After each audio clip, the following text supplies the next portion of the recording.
গগৈ ডাঙৰীয়াৰ নেতৃত্বত এইবাৰ আমি চৰকাৰ গঠন কৰিব পাৰিম।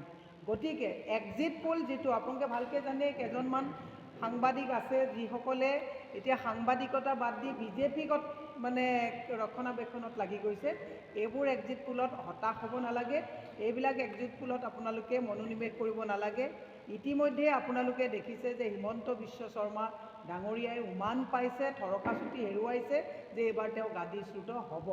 গতিকে আমি সকলোকে এটা অনুৰোধ জনাইছোঁ যে সেইদিনাখন যাতে ৰাতিপুৱাৰ পৰা আমি একদম কাউণ্টিং শেষ হৈ চাৰ্টিফিকেট লোৱাৰলৈকে যাতে আমি মনোবল বৃদ্ধি কৰি আমি চৰকাৰ গঠন কৰিব পাৰিম।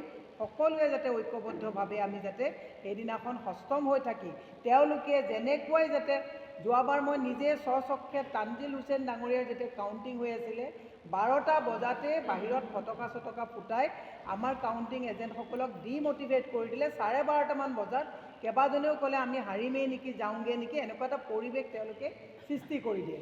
এনেকুৱা যাতে কোনো পৰিৱেশ যাতে সৃষ্টি কৰাত আমাৰ যাতে কোনো বিচলিত নহয় তাৰ কাৰণে আহ্বান জনাইছোঁ।